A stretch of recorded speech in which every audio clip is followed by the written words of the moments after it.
Yo, what's going on? Hey, I appreciate everybody for tuning in. You're the channel, The Debt Free Dad. I'm Marcus. Before we get started, hey, I want to give a big shout out to everybody for helping me reach 2,400 subscribers. Hey, I appreciate everybody who watch, who like, who comment. I appreciate y'all who hit the dislike button. Hey, it's all good. It is what it is. This is going to be an interesting video, okay? Now, this video, and I got a few clips from, I got a few clips that we're going to play. One from rest in peace to the OG Kevin Samuels, but it's talking about what is our obligation to take care of our parents financially. So when we dive into that topic, what's up, sis? I appreciate you tuning in. When we dive into that topic, is a couple of things that impact how a person, a family, a certain culture may feel when it's related to their responsibilities to financially take care of their elderly parents. Okay, so I can't talk about every culture. I can talk about the culture I know, black, because I'm a black male. So I can talk about the culture I know, but I do have friends. Some of my best friends in law school were Indian, so I kind of got a lot of insight from them as to what the obligations were to take care of parents financially. So let's talk about just a broad overview before we dive in. Disclaimer: licensed attorney, not your attorney, not legal, not financial advice. Just giving my opinion, my take on finance related topics and attorney reactions to current events, and letting y'all know what we got going on over here as we are on that journey to become first generation millionaires. What's going on, sis? Thanks for tuning in. I appreciate you. Now, let's talk about it. Okay, when we're talking about this, let's kind of talk to the two school of thoughts. Okay, we're gonna deal with what I've seen in the African American, the black culture, and I'll drop a link in a little bit later on if anybody wanna jump in, join the chat, and talk about it live. Just don't do nothing crazy. I don't want y'all to get this video blocked. But yeah, I'll put a link in a little bit later if anybody want to join and chop it up. But there's two schools of thought. Now, I can talk from my homeboy, one of my best friends in law school. His name was Rishi, and his family was from India. And there, it is quite common for the children to take care of their parents. And they take care of their parents, I would say, even before they reach what most would determine or consider the age of being elderly.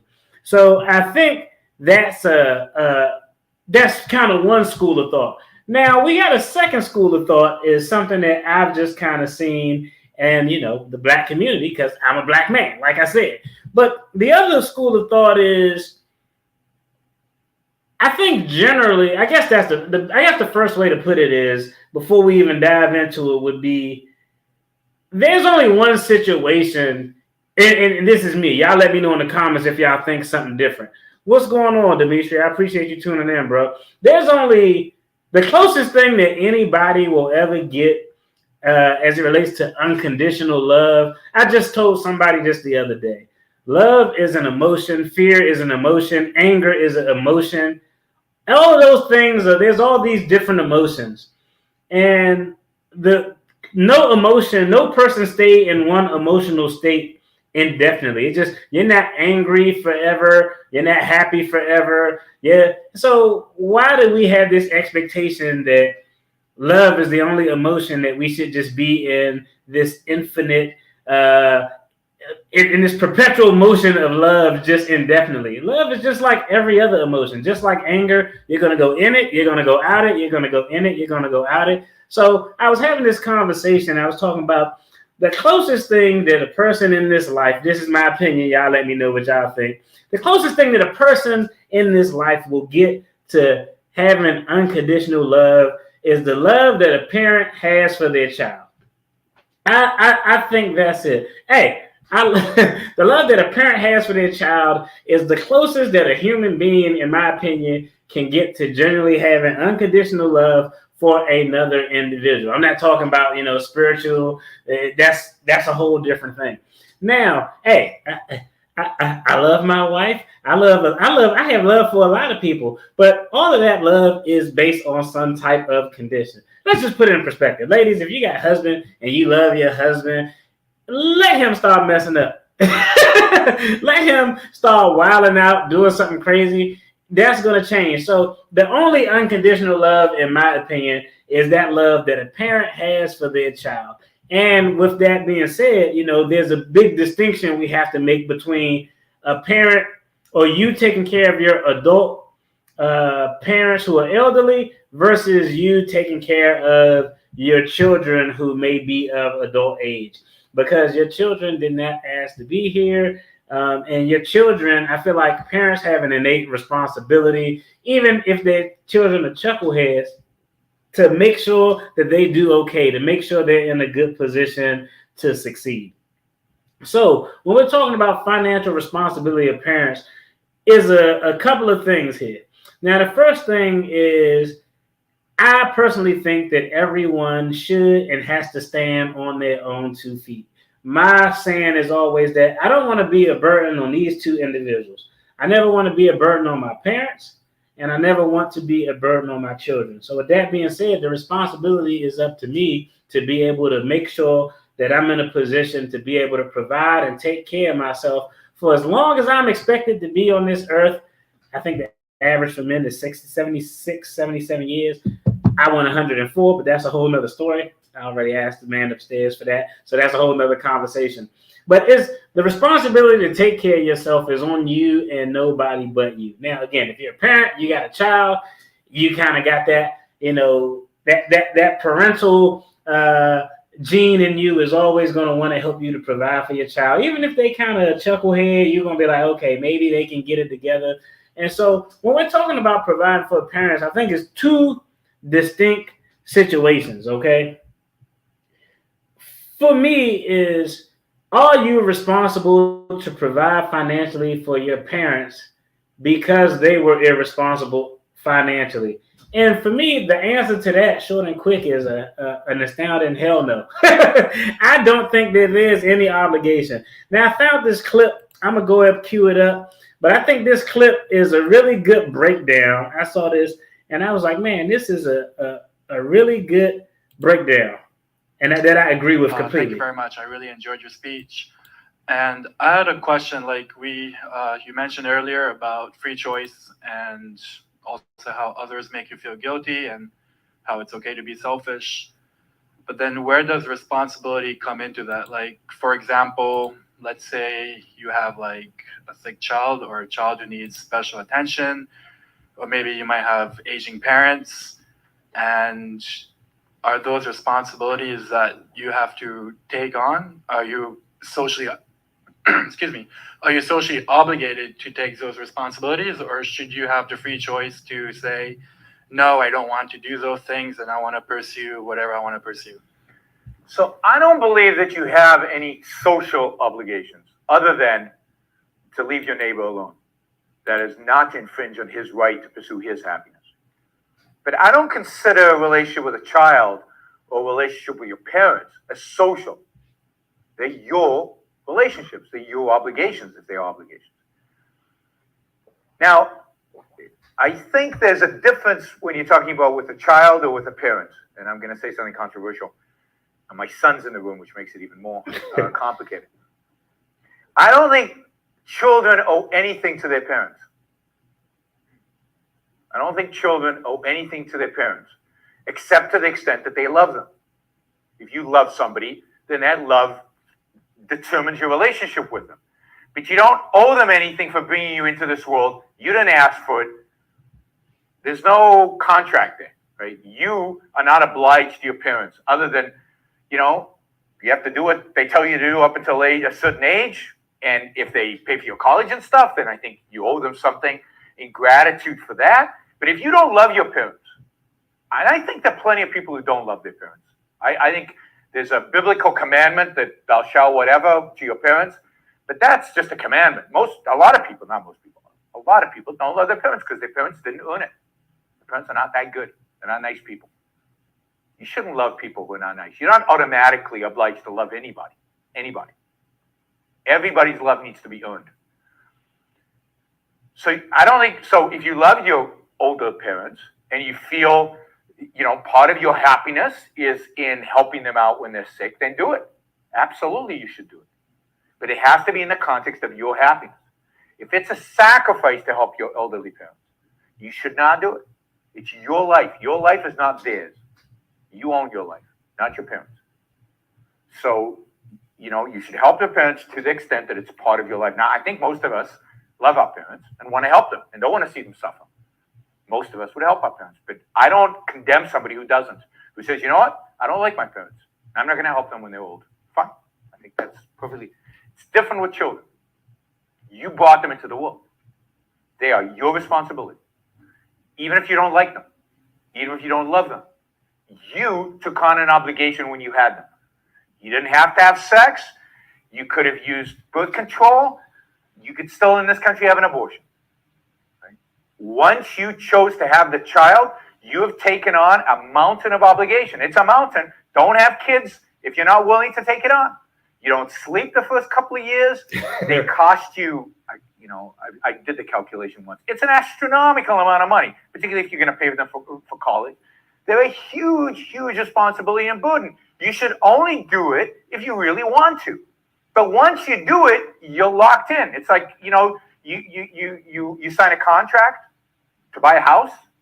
You bought it, right? You signed the contract. You might hate the house after you move in. You might regret doing it, but it's your house. With a child, you can't sell it. With a house, you can sell. So, but that's why having children is such a huge deal. Nobody should have. So I think that was laid out perfect. Shout out to 21 Studios YouTube channel where I actually found this clip at. But I think that was laid out perfect in my opinion. I think what that brother said in that video for me makes all of the sense in the world. And if people got family who people grow up in church and are real religious, I've heard the quote in the Bible about when a man goes on and get married, he assumes a new family and new responsibilities. So, hey, if people want to go on a biblical standpoint, your responsibilities are your new family once that. And it's not my view or standpoint of it is I'm going to help my parents as long as I can help them and it not become a burden on my family. And it's something that was outside of their control. Prime example, I remember, maybe 3 years ago, something to that effect. My father had a heart attack and, he's stubborn as hell. He's like, I'm good. I don't need to go nowhere. I pretty much had to say, all right, well, the only way I got him to come stay with me was I literally looked at him and was like, all right, whatever. If something happened and you pass out down here on all this land and nobody knew where you at, that's on you. And I just kind of walked off and I knew that would make him think about it. But when he had his heart attack, I was blessed and fortunate to be in a position where I can say, hey, you can come stay with me, more than enough room, stay with me as long as you need. He was able to get back on his feet, driving my car all around town while I was going to work. I was like, this dude is like dealing with a teenager. But I was in a position where I could help him out, help him to go through that recovery process, and he could have stayed here as long as he's needed. So if it's a health situation, if it's a situation where they have some home repair that needs to be done that's essential and they don't have enough to do it, I'm more than willing, and I feel like I have an obligation and a responsibility to step in those situations. So that's point number one. So for me, I'm willing to help my parents financially as long as I could do so and it not overburden me financially. I will, that's point number one. And if it's something, like I said, health, some outside repair that you didn't really foresee coming or something like that. Now, this situation that I'm talking about, I just described, is completely different from a situation where all you required to help your parents financially because they are financially irresponsible. To that, my answer is an unequivocal hell no, you are not. Okay. And I'll tell you, I guess, kind of why. One, I mean, if you're an adult who's still making bad financial decisions, and you're in your late 60s, 70s, mid 70s, whatever the age range is, at some point you didn't learn how to control your behavior with money. And I know it's terrible, but I never facilitate bad behavior. That's just kind of that's always been I guess kind of a pet peeve of mine. If it would be one thing for a parent to ask me for something financially and they have a consistent pattern of showing good financial behaviors, because I know that this help isn't from them being irresponsible or not just giving a damn, versus, okay, I went over your budget with you. I know what your bills are. I know what your income is. You actually have enough to where you can do what you need to do. The only reason that you don't is because you aren't watching your finances.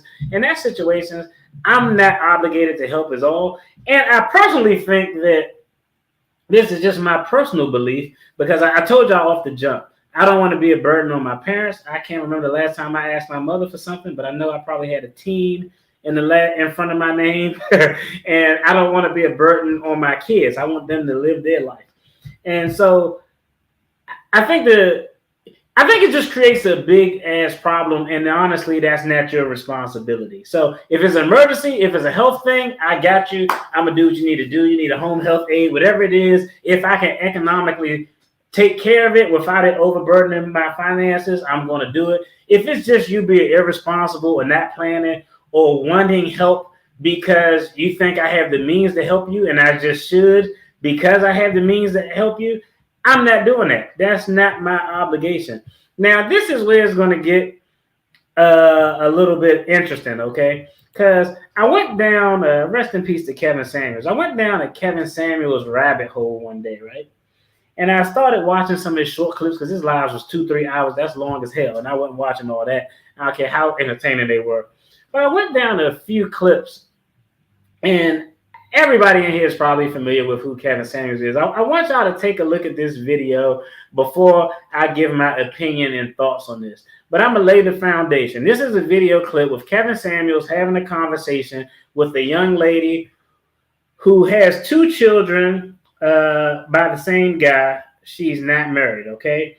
She has a job where she sells financial products like Primerica or something. Not with like a big time, Fidelity or something like that. But it's kind of with one of those off-brand kind of MLM financial products companies. And so in this example, he's going to just give her a breakdown. And he's trying to explain to her, this sister, I think she wants to get married, but she doesn't want to have children. So he's trying to explain to her it's going to be difficult to marry a man and you have 2 kids by someone else and you don't want to have children with your husband. Because most guys, if they do come into this relationship, a lot of times guys are going to want children. And so it's an interesting clip. Yeah, it was Primerica. So, he's going to give her this breakdown. They're going to have this discussion. And I want y'all to listen closely to, it's going to turn into finances, because the conversation is going to turn. And if you can't get married, to live from age 65 to 80 or something like that, you'll need this much money. How will you get this much money making this income? So, hey, it's not for the drama, even though it's not for the entertainment value, even though it was, but it's a good finance point that's right on topic here. So I want y'all to check out this clip. And I'm going to just play the whole clip through, and then we can go ahead and jump in and talk about it.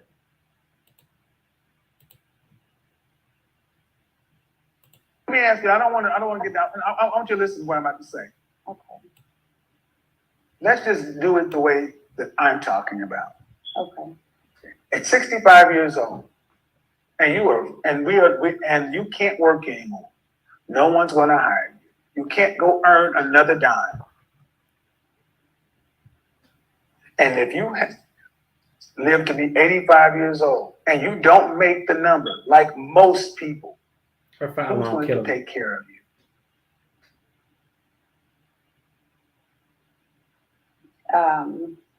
I would hope my kids would help me out, but that's fucked up. It's so fucked up. But you know what? In this moment in time, I'm single. That's fucked up, and this is why I do what I do, because, ma'am, your children deserve to live their own lives. And they will. No, ma'am, they can't, because if you have two daughters and they're married, don't you think they're, excuse me,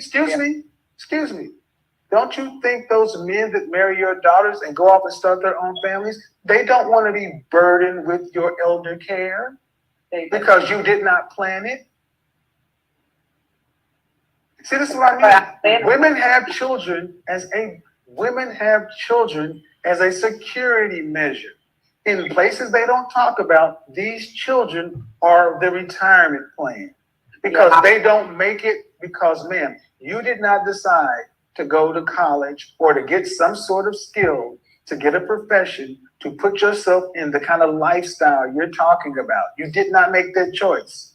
And now at almost 30 years old, you think you can just go too far. See, if people honestly, this is why I did this broadcast about Needy Nelly.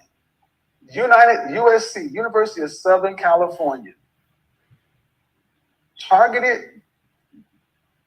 USC targeted women with a $115,000 online social work course. Targeted them, $115,000 in debt for a job that paid $48,000. Ma'am, what you do right now, the average is $30,000 a year, not $200,000. Ma'am, listen. In order for what you're saying to work, you have to be the one person that wins. You are not sitting around 10, 15, 20 women in Rhode Island who are averaging $200,000. They're not. Your team, your group. How much does your VP make? My VP, he's at like 750,000 now.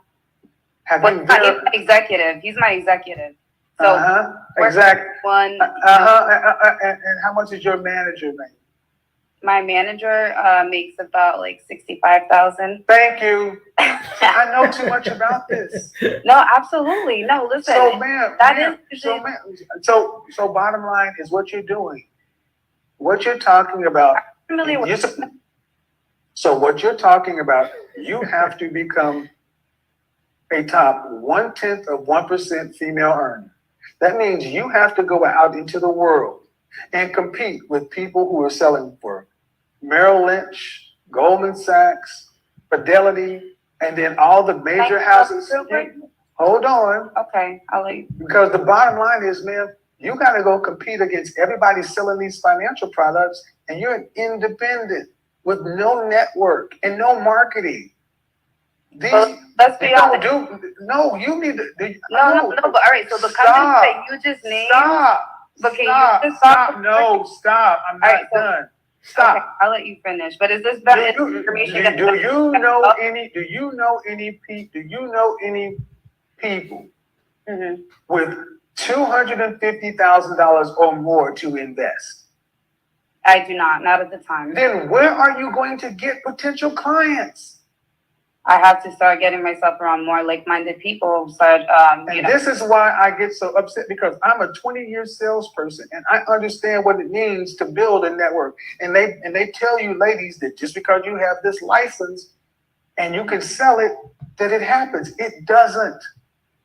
Yeah, it's not gonna happen overnight. It's not going to happen. I'm like, I've learned that the delayed gratification. It's not going to happen. It's not going to happen overnight. It's not going to happen, period. 5 to 10 years, but it's going to happen because I'm going to work for that. People with money invest with competent people. They keep it incestuous. They don't go take a risk on a. That's facts, though. I'm telling you how people with money move. I know what I'm talking about. I know. No, you say it's going to happen. In order for it to happen, you have to sell to the market. The market. When someone calls in and says, I'm with Merrill Lynch, I'm with Goldman Sachs, I'm Fidelity, you are saying, I'm with Miscellaneous Chicken Rhode Island Independent. They're going to say, I'm with World Financial Group. World Financial Group. Okay. And who is that? Compared to Goldman Goldman Sachs, Merrill, and all these other I things. Googled And then World they go and say, Financial okay, Group, and the cool. first word that popped up They're not after even was taking your scam. call. Have you made one solicitation call? Have you called one person to try to book an appointment? No, I've just reached out to people. Thank you. Yeah. You don't know what the hell you're talking about. In order to get business, Like over I'm talking to the audience. This is why it is so important for me to talk about this. Somebody who sold $45 million worth of products and services. Somebody who had the licenses. And I'm an exceptional salesperson. And I got out of that business because I saw the scam. I took some of the things, but the difference is I had built a 20-year career that I can actually book on. Are you now? Ma'am, you don't have the skills. So how old are you now? You don't have the skills. Selling is a skill. Where did you go to learn how to prospect? Through my executive, and I've also. In other words, you did not go to what sales school? What sales philosophy? What's your underlying sales theory? For a next level academy where I got to listen to, really high, So next level academy, you listened to it. You didn't go to sit down and coursework. I did. Ma'am, when I worked for AT&T, I was in training for 1 entire year. When I worked for MCI, I was in training for 9 months. Mm-hmm. I've gone to Dale Carnegie, Zig Ziglar. I have over 6 million. And the funny thing is, Excuse me. But the thing is, you don't even know what I'm talking about. I have $6 million worth of training in me before I even hit the field.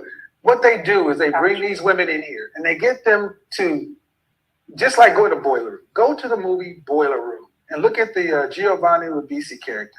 They get them to get these their licenses. They pay them pennies on a dollar. I mean, they basically book you in like sweatshops. Can I say about the business I'm in though? I know the industry. And what they do is they get in people like we're not gonna go through this whole clip, but I think y'all got the context. I think y'all got the context of what's going on in this video. This sister is selling for whatever she said, World Central, whatever she said. I Googled it because I was like, I've never heard of that. I'm pretty savvy with financial institutions, and as soon as I Googled it, the word that popped up behind it was fraud or scam. So you already know what it is. Hey, what's going on, Ed? I appreciate you tuning in, brother. Appreciate you tuning in. And so this is just okay. I put the link in there. Let me put the link in there. I'll actually post it in the comment section because that was a short clip. The actual video is probably about 30 minutes, and it was just crazy. And it was funny because I never really watched Kevin Samuels before, but a lot of what he talked about is finance-based. There's a reason why he asks women how much does she want her husband to earn, and they all, without a doubt, say some asinine number like $400,000. It's crazy. But the long story short of this and how this relates is because she's in this field where she doesn't have as much earning potential as she thinks she's going to have, her retirement plan is her kids. I mean, and the exact thing, even she admitted that it was fucked up. As soon as she said that, Kevin Samuels said it was fucked up, and she said, I know it's fucked up, but I think that is absolutely terrible. To rely on your children as your sole means of a retirement plan based on your bad decisions. Now, you all let me know. You all let me know what y'all think in the comments. But I'll tell you what I saw. You know, in his videos, the thing with Kevin Samuels was what I picked up on because I literally just started watching it. Like, oh man, it popped up, and I started watching a couple. And the thing is, a lot of times, and this is everybody, I think men and women are like that. Sometimes you miss the message because you don't like the delivery. You know, and it takes like me, I don't, if me and you have an argument and you cuss me out and you make a good point in that moment, I'm still going to cuss your ass out, but I'm also going to take the point. But I think that was the big thing with, you know, someone like Kevin Samuels. He actually makes the vast majority of his points, I would go on the record say, are actually valid points, but the presentation isn't to everyone's liking. And if the presentation is good, nobody cares It's like what the example that they used to use on the Cosby Show. If somebody bring you a steak dinner with all the fixings, but it's in a trash can lid, you're not gonna give a damn about the steak dinner because it's in a trash can lid. And I think that is why a lot of the things he said weren't well received. But this is my personal opinion. I think there's a distinction between how men feel on average as it relates to their children's financial responsibilities and obligations versus a woman. And when I say that, I'm gonna preface that by saying I think is a difference specifically when it comes to single mothers. Okay, and I could tell you, my father was there, but it was a single mother household. My dad was states away, so hey, it is what it is. But based on that video, and I saw other videos where women consistently said the same thing. Oh, I'm 40, and if I don't have enough money, I want my kids to do it. And I think this is my approach, but I can just speak from my own personal opinion and what I've seen.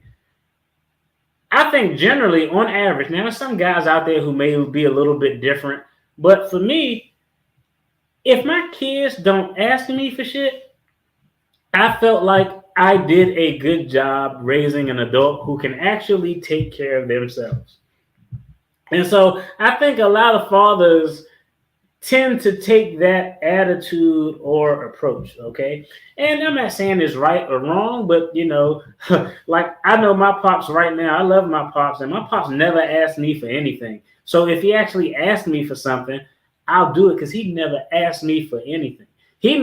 When I get my father something, it's because he may say something, and when I hear him talk about it a couple of times, I'd be like, I'm surprised him to get it, because he literally never asked me for nothing. I'm talking about this guy is 72 years old, had a heart attack. He's been retired for, I say, about 7 or 8 years now.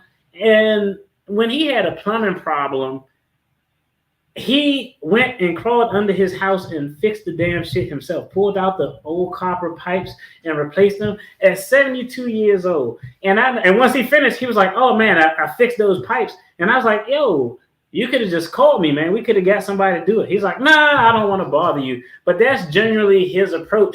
And I feel like, a lot of times that's an approach I see that men tend to take. Hey, if you're not asking me for nothing, I'm proud that you can handle it on his own. Now, again, that's not everybody, because there are some dads out there who probably ask their kids for all kinds of shit because they need it or because they're irresponsible.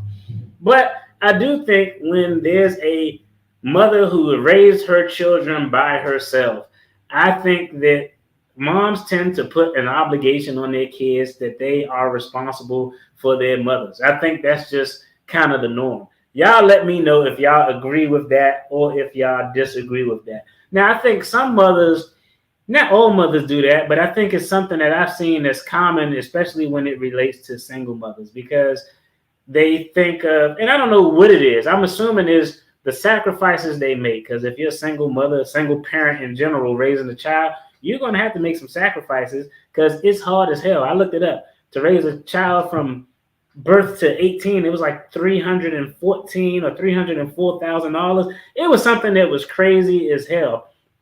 But a lot of times I see that single mothers tend to put that obligation on their children that they should take care of them when they get older. And I'm not even talking about elderly. I'm just talking about, and we see it a lot of times too, especially with sports. Like we've all seen or heard the stories of the parents who pushed the child.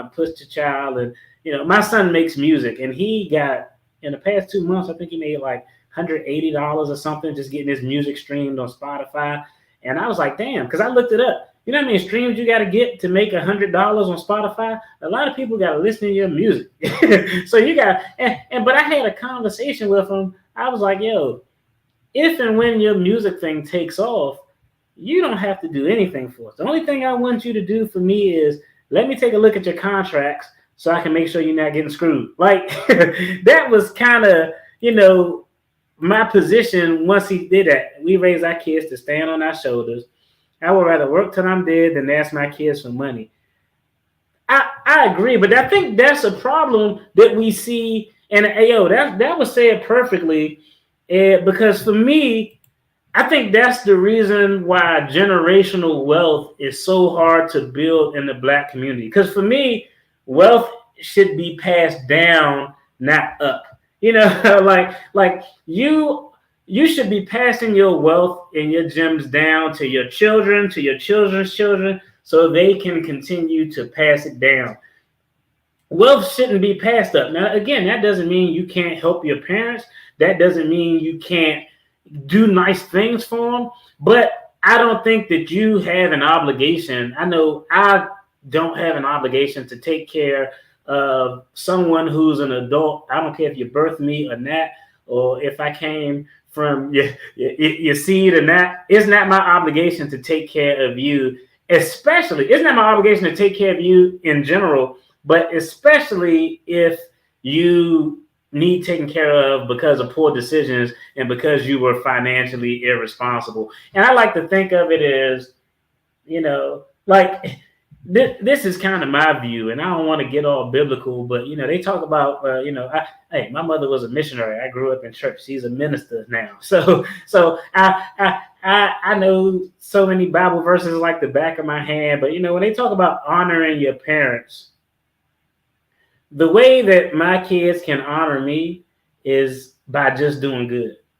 That's how you honor me. You don't honor me by buying me stuff and doing shit for me. The way you honor me is by being responsible, being a good person, treating people with respect, you know, being able to take care of yourself and your family. That's all. And I think of it as let's say you're running the 40, somebody's running the 400, the 500. And I start the race and I'm running with the baton and I get to my point and I pass it to my son and he take off running and I'm like, yes, get far for the next generation. But I got to call him back. Like, come on, son, bring the baton back because I need you to help me because I didn't quite get to where I should have been. That's crazy as hell. We never going to finish the race as a team, as a family for future generations if the person who you pass the baton to always has to come back and drag you along to make the progress. You know what I mean? And you know, I don't want to sound like a jerk, but I just don't think it's a child's responsibility to take care of their parents. The children didn't enjoy that 5 minutes of pleasure for them to get here. So that's just kind of been my opinion on this.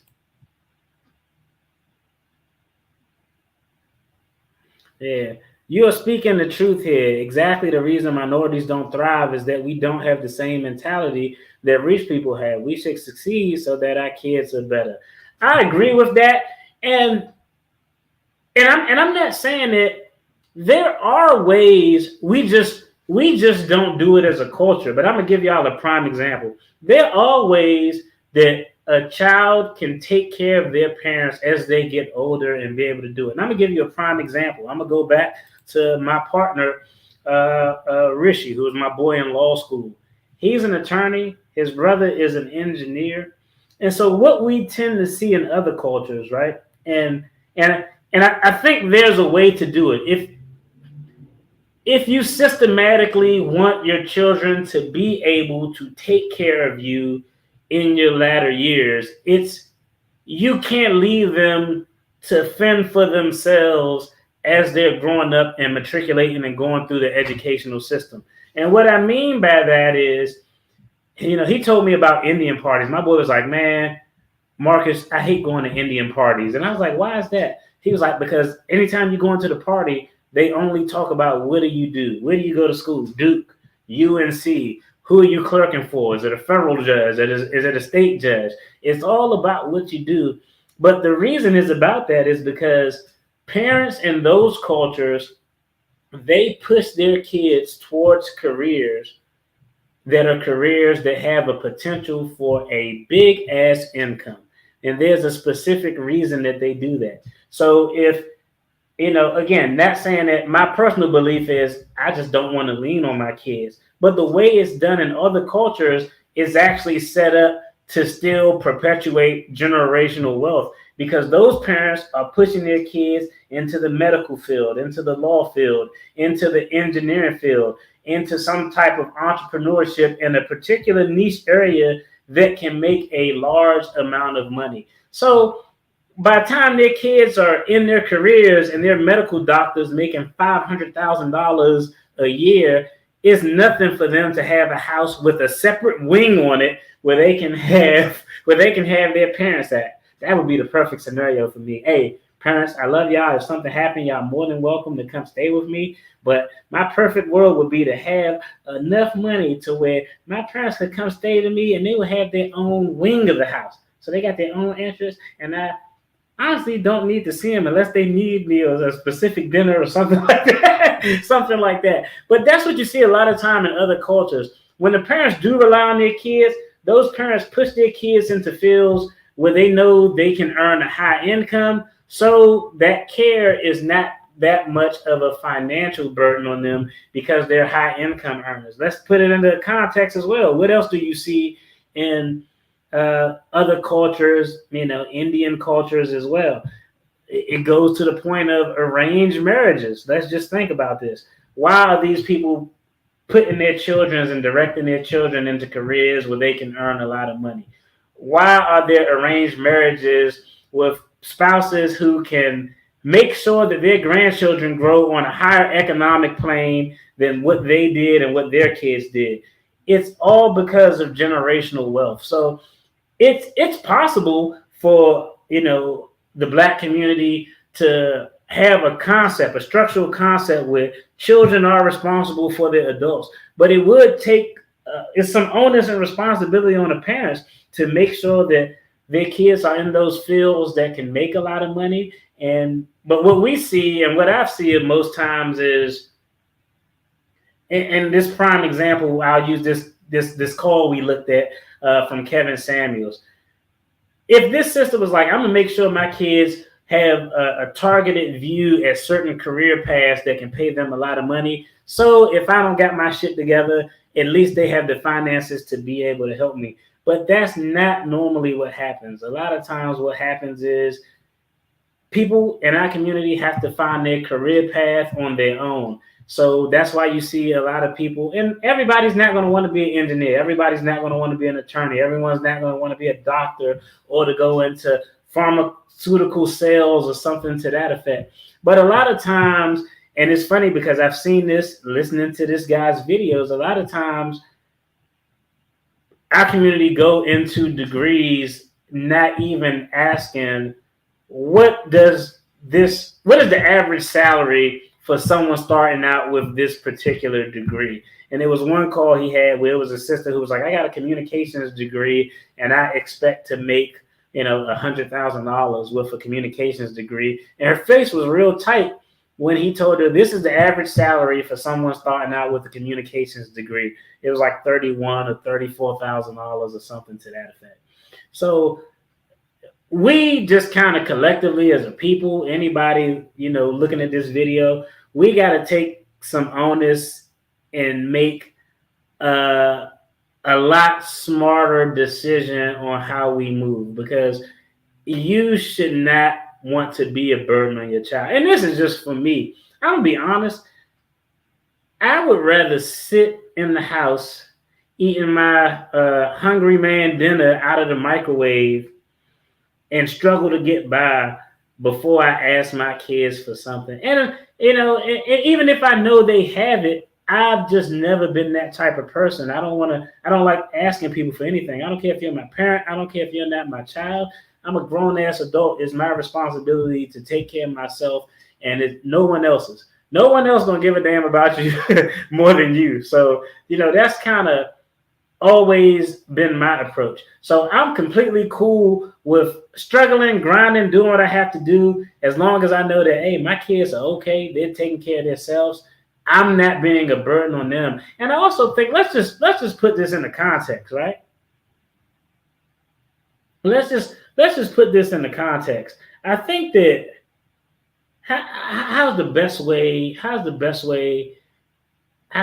trying to think of the best way I could say this without sounding like a douche. I'm trying to say, how's the best way I could say this without sounding like a douche? I think it's a little bit disrespectful for a parent to actually ask their child to help them financially due to irresponsibility or just cause. And let's just think of the example. I'm in my 70s and I'm irresponsible. Now, it's different if it's an emergency or something like that. We kind of carved out the distinction between the two. But let's say I'm in my late 60s, early 70s, and I'm just not making good financial decisions. And my son or daughter, they have a family, they have kids who are high school age.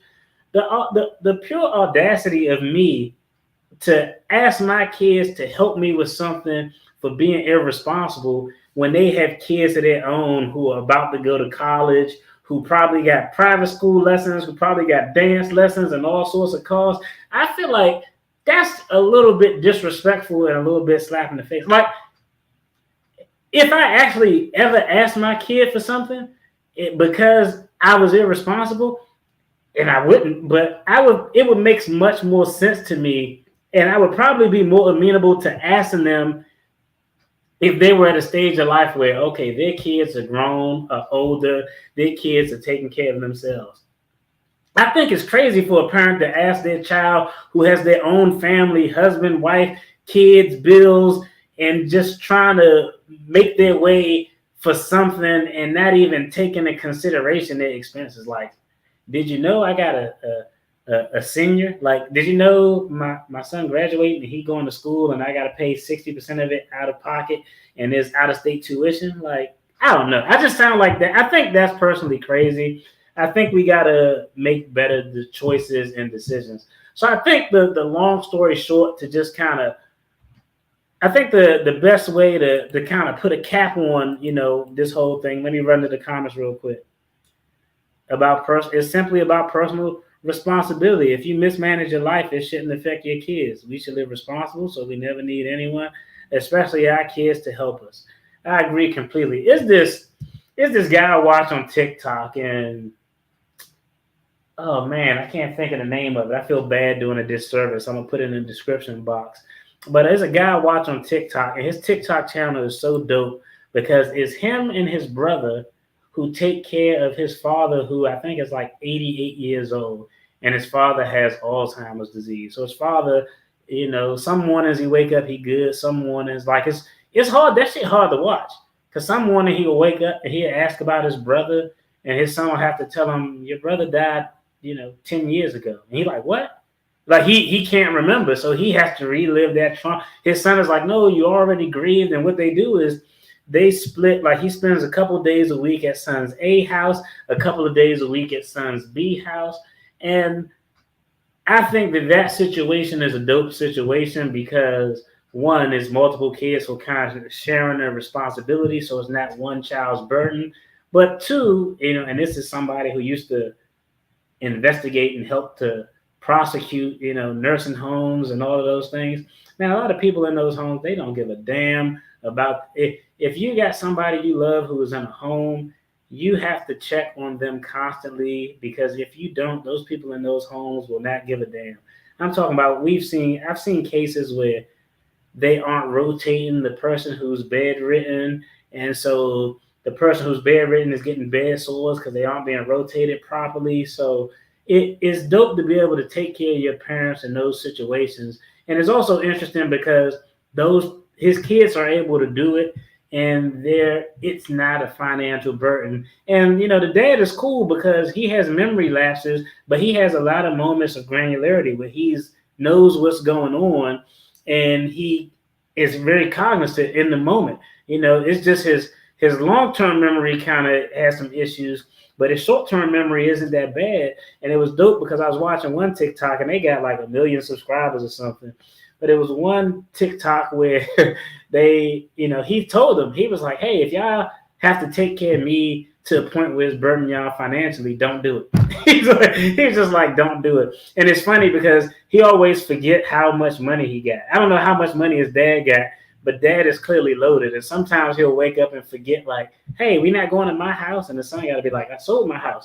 And dad will be like, I sold my house. How much money did I get? And so the son keeps a receipt of his dad's bank account in his wallet. So the dad will have to go in his wallet and look at the receipt. He'd be like, "Oh, okay, I'm good. I got a lot of money. I got a lot of money." So they got like a shirt with the dad's face on it that says how much money I got in the bank account or something like that. But take care of your parents if you have the resources and the economic means to do so, but don't do it to a point where it's taken away from you. Do they? I guess, yeah, I guess daughters are. If I had to pick, I love my son, but my daughter would probably be the most likely to make sure she's taking care of good old dad. But I don't want none of them to have to do that. I'd rather y'all leave me to my own devices, and I'd rather be in some nursing home. But again, I think that's also, and this is the last point I'm gonna make when we talking about that care for parents. That's another point that Kevin Samuels consistently bring up. It's a reason why he talks about how important marriage is. And he was trying to make this point to that sister. He said, when you become 65 to 85, will you have enough money? The average person won't make enough money alone to be able to live in those retirement years and those elderly years. That's the reason why he talks about how important marriage is, not just from a love standpoint, but from a stability standpoint, from a resource standpoint. Like it's some value knowing that when I had my brain aneurysm, when I came home, I was like, damn, it's dope that my wife is here to help me out. I would have felt like a complete burden if I came home from having a damn brain aneurysm and I had to go home so my mother can take care of me. Not that she wouldn't have taken care of me, but that's a lot to put on someone who's, in those later years in life. So it's a reason that, Kevin Samuels talks about the marriage like that, because it's a way to ensure that two average persons with average income have enough to collectively get through those senior citizen years and have the resources and the money to retire. And the last point before I close this video out that I saw, this wasn't, the algorithm is a beast on YouTube, right? So I went down a rabbit hole and I watched like 3 or 4 Kevin Samuels videos, and I was like, okay, like I see where he was going and the points that he were making. And then once you watch that stuff, they'll recommend some other stuff that's kind of similar to that. And this guy made a good point. I thought it was a good point. He said, Beyonce has sold Beyonce has sold the biggest lie to women in America. And I was listening, and this was a short video, maybe a 1 minute video. And he says, you see a lot of Beyonce songs, all the single ladies, Bag to the Left, all the women independent. He was like, but Beyonce got married. Ladies, if you were in a relationship with somebody and this person was going to have an affair with you, get into a public altercation with your sisters, you would probably find that. He's like, Beyonce make all these songs about independent and upgrading and leaving to the left. But when her husband had a moment of infidelity, what did Beyonce do? She ain't go no damn way. And I was like, damn, I never thought about that. But it goes to show, it was that clip, and then there was a clip of Michelle Obama, and they asked her how would she maintain a marriage for 30 years? And she said the realest shit that I ever heard, and then I wouldn't have thought would have came from Michelle Obama's mouth. And she said a relationship lasting 30 years isn't about love, because you aren't going to always have the Disney butterflies in your stomach. If you think you're going to have butterflies in your stomach every time your spouse comes in the room, you're probably not going to have a successful marriage. She's like, her marriage lasting 30 years is mainly from even those times when either her or her husband are getting on each other's nerves. They understand what they're building. They understand the legacy. So there are a lot more things more important than love. So it was interesting to see Michelle Obama with that take. Yeah, I know, but she telling everybody else to pack your bags to the left, everything because she's not going nowhere, because I say this all the time, okay? Whatever problems you have in life or in a relationship, whatever problems people have in a relationship are magnified if there's money troubles. If you are struggling, if a couple are struggling to pay their bills and do all of this stuff, and either party in that side cheat. But I'm gonna be the bad guy here. Let's say the man cheats, husband cheats on the wife, and they got to worry about their car getting repoed, and the lights may be on or off, and all the credit cards are behind, and they deep in debt. That marriage ain't gonna survive no cheating. That marriage is not gonna survive no cheating because, I mean, honestly, how the hell you got time to cheat? You should have a second job to help pay some of these damn bills. You know what I mean? But same exact scenario. We use the Beyonce Jay-Z scenario. If the economic provisions are there and there was a moment of infidelity, being comfortable will resolve a lot of disagreements. Being comfortable will resolve a lot of disagreements. And any couple you met who've been married 50, 60 years, they dealt with all of that shit. So, like, I don't know. If you meet a couple who've been married 50 years and they said they never did with anything, I'm going to say they probably fibbing. They probably lying like I don't know what. Because I think, you know, when you got 20, 30, 40, 50 years in the game, especially old school couples, man, that was back when cats had whole families out on the side and they still made that shit work. But, you know, hey, it is what it is a point that everybody got to make a determination of what they're willing to deal with and what they're willing to rebuild to. Yeah, I agree.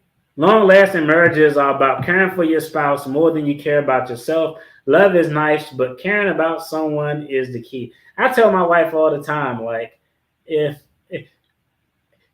it's more important that my wife likes me than if she loves me. She always gonna have a genuine love for me because, hey, we got kids. We've been together since, I mean, shit, I think I was 22, 23, and I'm old as hell now. So we've been together forever. But you gotta, like I said, love is an emotion just like everything else, and it's going to come and go. But the thing that's going to stay is the respect, is the, you know, appreciation, you know, for what that other person has done. That focusing on the 20% that somebody don't do and ignoring the other 80% that they do, that's crazy as hell, you know. But we do it. Like, hey, I did it before. You get comfortable, you get comfortable, but you know, you gotta appreciate what the person is doing and not focus on those things that aren't being done. If what they're doing outweighs what's not being done, then you got to make a determination. What am I willing to live with, and what do I think that we can work through? And I know a bunch of couples who work through, like, trust me, infidelity isn't the worst thing that a couple has to deal with. In my opinion, I don't think that that's the worst thing that a couple. There's a lot worse stuff that you could have to deal with as opposed to somebody just kind of being unfaithful. But but at the end of the day, economics is behind everything. Economics has a foundation in marriage. Economics has a foundation in how you can take care of your parents, how you can provide for your parents. And the other thing that people may want to think about doing, just on a finance point, is people may want to think about, you know, if you have a parent who may be getting up there, be getting a little older, you may want to consider having some type of long-term care insurance in the event that something happens. That's something, you know, before we close out, that's always out there. People can actually take advantage of. And I looked at long-term care insurance plans out there just to kind of see what was out there in the landscape. But they have plans out there, so that way, I think that's a great way to do it. Like, if I sat back and looked at my parents and I saw that, okay, they're getting older, they may not have the economic resources to do it. I don't want to be over leveraged trying to do it out of pocket. In that situation, it may be worthwhile to have that conversation with your parents so they can get some type of long-term care insurance, or for you to just say, you know what, I can't afford to take care of them, but I can afford to pay the premium on their long-term care insurance just in case something happens. They aren't asked out. They don't have to worry about being homeless, because it's a cold game out here. If you don't got enough money to live in retirement, like the homeless population is growing, and it's growing with elderly people, and it's jacked up because, you know, we can't rely. Social Security may not be there. I'm not thinking it's going to be there for when I'm elderly. So that's something we got to take into consideration and think about. Yo, as always, I appreciate everybody for tuning in, everybody who joined, the family, everybody who commented on the video. I appreciate y'all's support. I truly value you.